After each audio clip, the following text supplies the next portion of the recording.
ከዛ ውሃው በኃይል ወደ እነሱ ላይ መጣ። ከዛም ዊልን ገፍትሮ ውሃ ውስጥ ጨመረው። ሪቨርም ይሄን ስታይ እቅዷ የተሳካላት መሰላት። ዊል ግን ጎብዞ ለመዋኘት እየሞከረ ሚስቱን ለእርዳታ ይጠራት ጀመር። ሪቨርም እሱን ከማትረፍ ውጪ ሌላ ምንም አማራጭ አልነበራትም። ልታወጣው በምትልበት ሰዓትም ድጋሚ ውሃው መጥቶ መጣቸው። ከዛ እሷም ውሃ ውስጥ ወደቀች።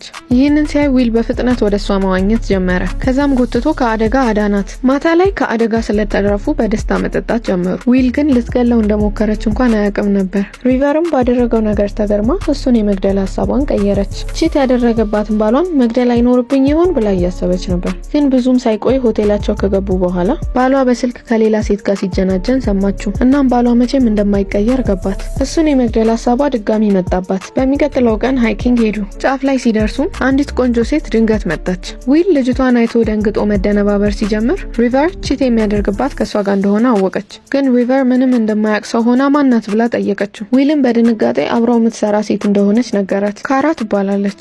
ሪቨርን እንደሚያውቃት ሰው በፈገግታ ሄዳ ጥምጥም ብላ አቀፈቻት። ዊልም ቶሎ ብሎ ሪቨርን እንሂድ አላት። ከዛ ግን የካራ ቦይፍሬንድ መጣ። ሰላም ከተባባሉና ከተዋወቁ በኋላ ካራ አብረን ሃይክ እናድርግ አለቻቸው። እናም አራቱም ተስማምተው አብረው ሃይክ ማድረግ ጀመሩ። ከዛ ትንሽ ከሄዱ በኋላ ሪቨር አውቃ ከካራ ቦይፍሬንድ ጋር ቀደም እያለች መሄድ ጀመረች። ይህን አጋጣሚ ያገኙት ካራና ዊል በድብቅ ማውራት ጀመሩ። ከዛም ዊልን ከመግደሏ በፊት ካራን በድብቅ ለመከታተል ወሰነች። ከዛም ወንዙ ጋር ደረሱና ይህን ስዕል የመሰለ ቪው እያዩ መመሰጥ ጀመሩ። ከዛ ካራ እዋኛለሁ ብላ ልብሷን ማወላለቅ ጀመረች። ዊል ደግሞ ሽንቴ ልሽና ብሎ ተነሳ።